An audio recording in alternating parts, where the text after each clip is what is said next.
He didn't know I was still in the hallway. He thought I'd gone outside, that I'd already started my usual slow walk to the mailbox, the one that takes me 15 minutes round trip on account of my hip. But I'd only gotten as far as the front door before realizing I'd forgotten the electric bill on the kitchen table. I turned around quietly. No footsteps, no floor creaks. Just habit. Just silence. And as I reached for the envelope, I heard it. His voice. Laughing. "Yeah, man, I'm still stuck here," he said. I couldn't hear the other side of the call, but I didn't need to. His voice carried everything. "With who?" Someone must have asked. "With my granddad. Sad old man. Still talks to me like I'm 10. Thinks I'm gonna run the garage one day. Like that's what I went to college for." There was a pause. A snort of laughter. "Nah, he's not gonna last much longer. Then the house is mine anyway." I didn't move. Didn't breathe. He was in the living room. I was 20 feet away. Just far enough to hear the words. Just close enough to feel the cut. He kept talking, tone casual, rehearsed. Like he'd said it before. "Once he's gone, I'm selling the shop. Hell, maybe even the house. Take the money and get out of this place." Another laugh. "Man, I'm not heartless. I'll give him a nice funeral." That's when I stepped away. No sound. Just turned. Walked out the door like I'd never heard a word. Let the screen door creak shut behind me. Mailbox. 15 minutes. Slow. Breath steady. The air felt thicker that day. I raised that boy since he was 3. His mother, my daughter, passed away after years of struggle in a motel bathroom when he was barely out of diapers. Father skipped town within the year. I didn't ask for the job, but I did it anyway. No complaints. No regrets. I gave up nights. Gave up weekends. Missed more than a few birthdays just to keep the lights on to make sure he had books, shoes, gas money for school. He called me Pops. Used to write me Father's Day cards with his little left-handed scrawl. I still have them, every one, in a box under my bed. And now he was just waiting for me to die. For the house. For the garage. For what he thought was easy money. But here's what he didn't know. I'd heard every word. And I wasn't angry. No, I was awake. And if he thought the only thing keeping him from the inheritance was a few bad arteries and some gray hair, he was about to learn what patience really looked like. He didn't notice anything different that evening. I grilled chicken like I usually did. Asked him about school, though I already knew he'd dropped 2 classes. Nodded when he lied about his grades. Pretended not to notice he hadn't touched the garage keys in weeks. He thought I was just tired. Maybe finally fading. And I let him think that. After dinner, he went upstairs to video chat with his girlfriend. I stayed at the table alone, clearing plates in silence. His words from earlier still sat in the room, like smoke that refused to clear. Sad old man. No emotion. Just facts. That's how I kept myself sharp. I took the long way to the study. Pulled out the brown file box under the bookshelf, the one he'd never seen me open. Inside papers. Notebooks. Ledgers. The old will. And something better, the new one. Signed 3 weeks ago. I'd rewritten it after he dropped out of summer work at the garage without a word. Just disappeared for 2 months. Came back with a new tattoo and an attitude. The new will was simple. Everything goes to one person. And it wasn't him. But I hadn't finalized the switch legally. Not yet. I'd been on the fence. Thought maybe he was just lost. That he'd find his way back. Now I had clarity. I placed the envelope on the desk. Opened a drawer. Took out the small keyring, the one with the safe deposit key. There was still time. This was going to be a slow, clean operation. No shouting. No confrontations. Just subtle shifts. Let him keep thinking he was winning. First, I moved the garage title into the trust. Then the house. I had the county clerk's office on speed dial by morning. Got the notarized forms processed quietly. No flags. No questions. After lunch, I told him I'd be gone for a few days. Said an old friend upstate had fallen ill. He nodded, half listening. Asked if I'd be back by Friday. Depends, I said. He didn't ask what I meant. I left the next morning. But not far. Just a motel 12 miles down Route 8. They still took cash. No cameras. Perfect. From there, I started watching. Not through cameras. Through people. I'd lived in this town 57 years. Fixed most of their trucks. Sharpened their snowblowers. They knew me. Knew what I stood for. Knew how to keep an eye out. It didn't take long. Day 2, I got a text from an old friend at the diner. Saw your grandson with a realtor. Asking about market value on your place. He moved fast. Too fast. He thought I was dying. He had no idea I was just getting started. By the end of the week, he'd already cleared the attic.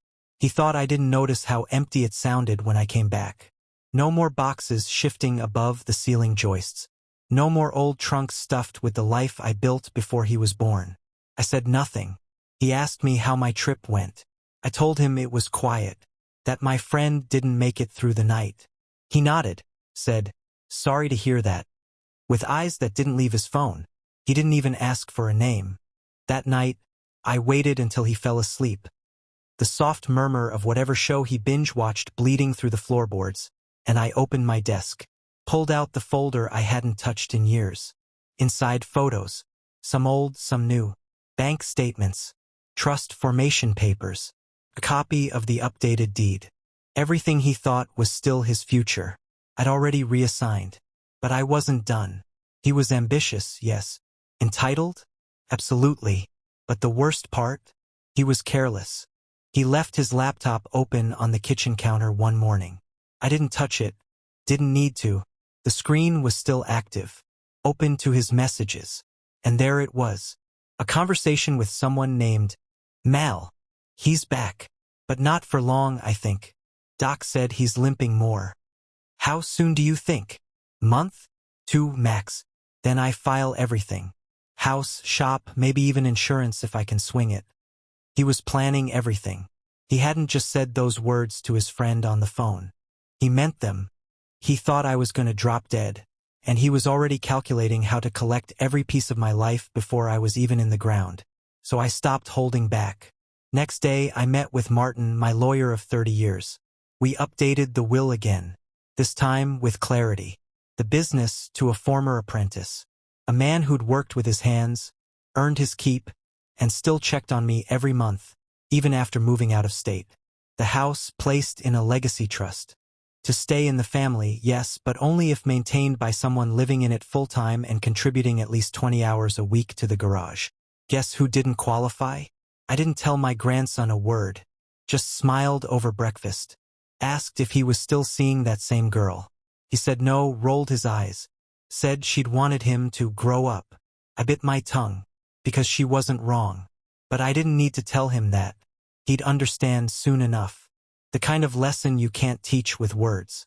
Only with absence. He brought a real estate agent to the house 3 days later. Didn't even try to hide it. I was in the garage, organizing the old parts cabinet when I heard the doorbell. I peeked through the window and saw them. Polished loafers, sunglasses, clipboard. A sales smile that hadn't touched a carburetor a day in its life. I stayed quiet. Let them walk through. He gave her a tour like he owned the place.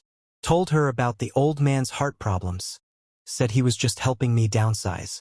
Called the backyard, neglected but full of potential. Called my workshop, a tear-down opportunity. I didn't interrupt. I just memorized her face. After they left, he didn't mention a word. Just said he was going out to meet some friends and would be back late. I nodded. Didn't look up from the wrench in my hand. That night, I called the county office and updated the occupancy clause on the house trust. Tightened it. Specified no transfers, no rentals, no secondary owners, unless personally approved by me or the board. And the board? It was just me. He didn't notice the change. Not yet, but soon. 2 days later, I visited the garage downtown.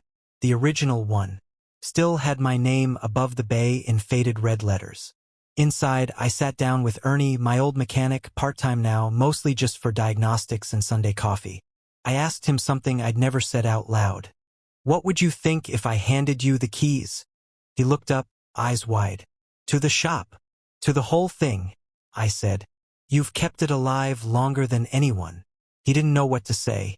Thought I was joking. I wasn't. I'd fix it up, he said after a pause. Bring back real apprentices. Make it a place that teaches people something again. I nodded. That's all I wanted to hear. We shook hands. The next morning I drafted the paperwork. Not fast. Not messy. Careful. Tidy. The shop's new deed went into a separate trust, tied directly to Ernie's name. My grandson's inheritance, as he imagined it, now lived in a folder he'd never see. And I started sorting the attic myself. Box by box, memory by memory. Some things I threw away. Others I labeled and mailed to people who'd meant something once, who'd understand what those pieces were. He noticed, of course. Asked if I was feeling okay. Asked if I needed help with arrangements. I smiled. Told him I felt lighter than I had in years. He thought I meant emotionally, but I was already unloading the weight of an entire life, just not into his hands. The letter came from his university a week later. I placed it on the kitchen table beside his cereal bowl. He didn't notice it at first.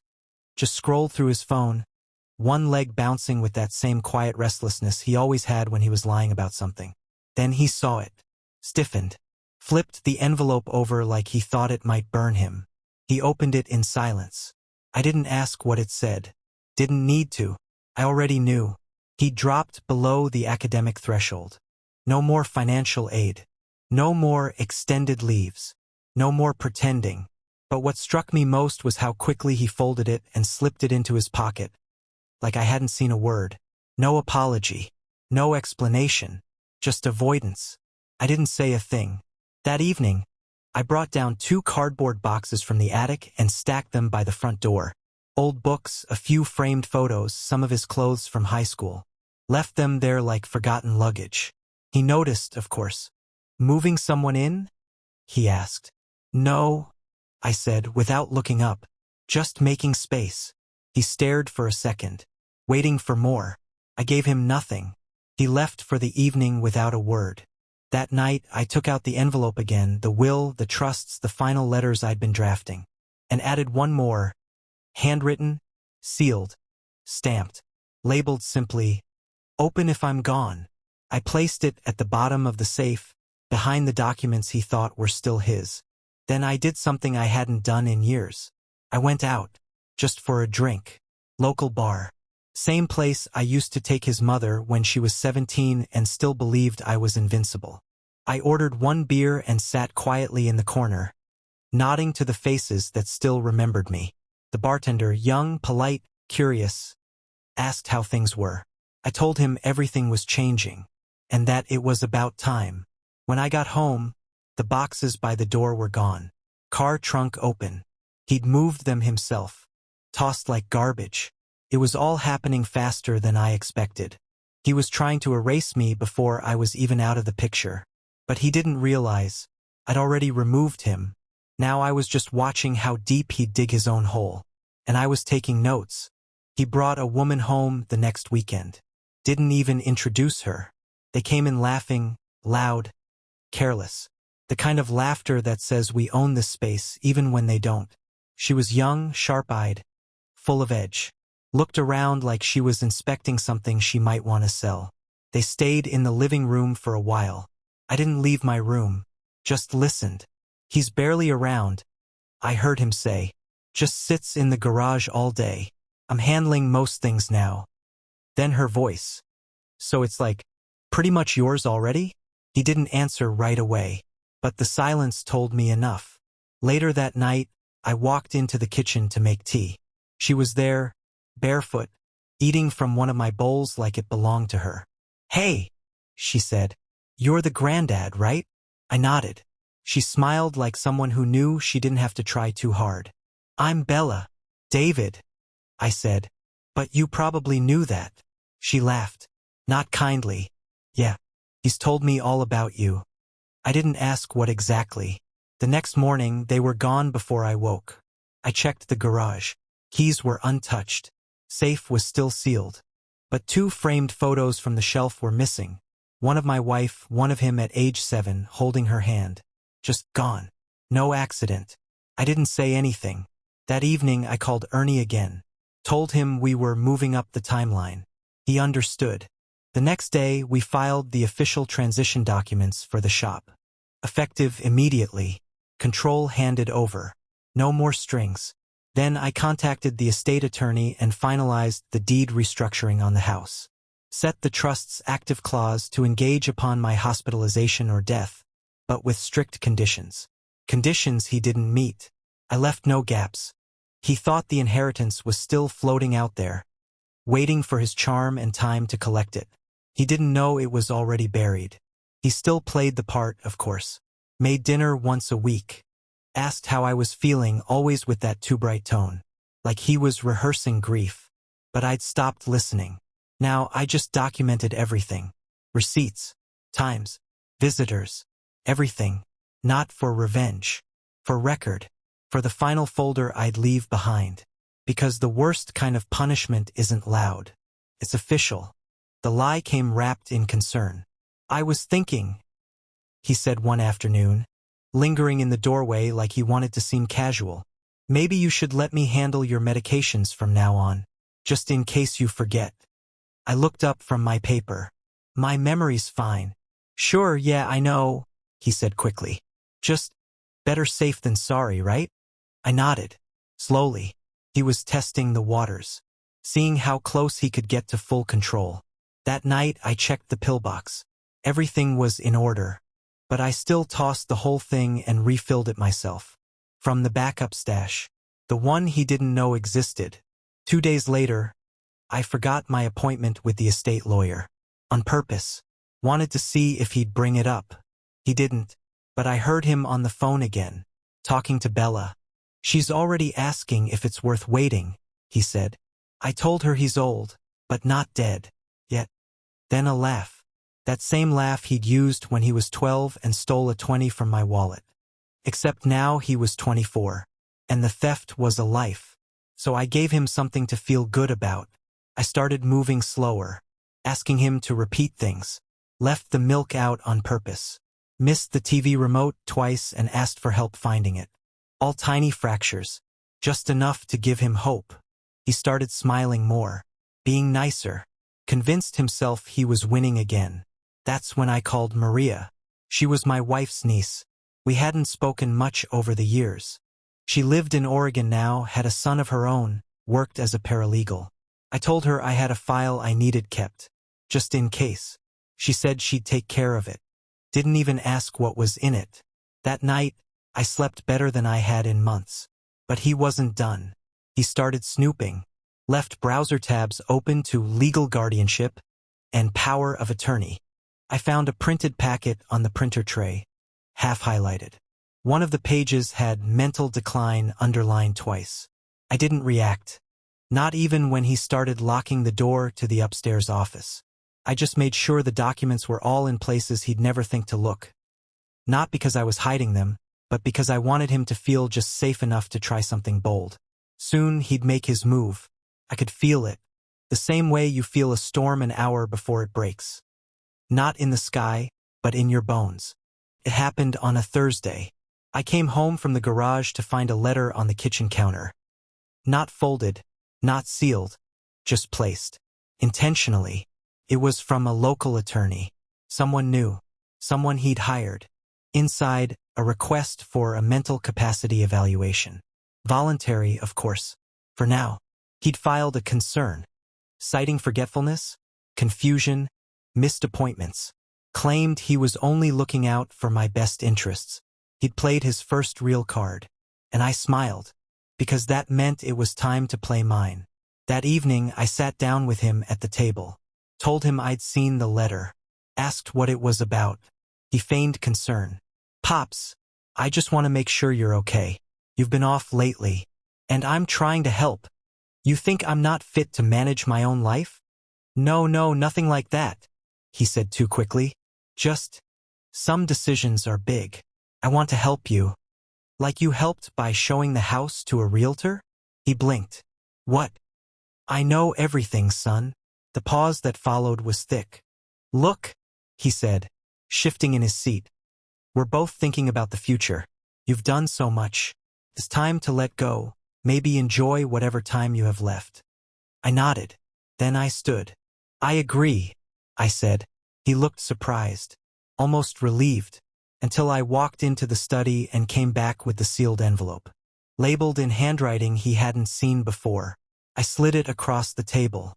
"What's this?" "My notice." He opened it. One page. Typed. Signed. Effective immediately. Eviction notice. 30 days. His name wasn't on the deed. Never had been. And the house? It belonged to the trust now, and the trust had rules. Residency depended on contribution. He hadn't worked a day in 6 months. I'd waited for him to push too far. And now he had. "You can't be serious," he said, face red, voice tight. "I'm old, remember?" I said. "I forget things. But I didn't forget how to protect myself." He stood up, furious. "After everything? You're throwing me out?" "No," I said calmly. "You already threw me out. That morning on the phone, when you said I was just a sad old man." His mouth opened, closed. He had no words. I left him there, standing at the table, holding the paper like it might disappear if he stared long enough. But paper doesn't lie, and it doesn't forget. He didn't leave quietly. Over the next few weeks, he tried everything. First came the apologies. Weak, hollow things wrapped in too much charm. Late night, accidental kitchen conversations. Little favors I hadn't asked for. Dishes done, mail brought in, fridge restocked with things I didn't eat. Then came the guilt. "You're really okay with letting me go out like this?" he asked one morning, arms crossed in the hallway. "You chose your direction," I said. "I just stepped out of your way." That's when the anger returned. Doors slammed. Keys went missing. Internet accidentally cut off. The microwave stopped working. He was trying to rattle me, rattle the walls, remind me he was still there. But I'd spent 20 years learning how to survive worse than his tantrums. And I was patient. The 30 days passed. On the last day, he didn't pack. Didn't even pretend. Instead, he went to the county housing office and tried to file a tenant protection claim. But they told him what he didn't want to hear. He wasn't on the lease. He wasn't even a tenant. He was a guest. And guests don't have rights when the host revokes them. He came home that night drunk or pretending to be, threw things in the garage, said words I won't write. And I let him. I waited. When he passed out on the living room couch, I took his phone, copied everything. Texts, contacts, even those messages with Bella. Printed it all. Stored the files in a manila envelope, locked in the safe. Just in case. The next morning, he was gone. No note. No goodbye. Just silence. I walked through the house slowly. Every room. Let it breathe again. Later that week, I changed the locks. Replaced the alarm code. Paid for the garage sign to be repainted. The trust was active now. Ernie took over the shop officially. First thing he did? Hire 2 apprentices. Kids who reminded me of someone I used to believe in. But here's the truth. Some people earn a legacy. Others just expect one. And when they don't get it, they call it betrayal. But I didn't betray my grandson. I just finally believed what he said about me. That I was a sad old man. Only difference now? I wasn't sad. I was free. Months passed. The calls stopped. The silence became routine. I didn't miss him. I missed who he used to be. The boy who used to fall asleep on my shoulder during thunderstorms, who cried when I gave him his first wrench, who once told his entire 3rd grade class I was the smartest man alive. But that boy was long gone. What remained was a man who had mistaken kindness for weakness, who thought patience was permission, who believed blood meant ownership. Didn't. One morning, I got a letter from Maria. Inside was a thank you card, simple and handwritten, and a photo of her son working on a car engine. He'd started volunteering weekends at a local shop. Said he wanted to learn how to build something from the inside. She said he'd asked about me. That was the first time in a long time I felt something other than stillness. So I wrote back, told her the garage was hers, if he ever wanted to train. That I'd be around for questions, no pressure, no expectations. Just a place to learn.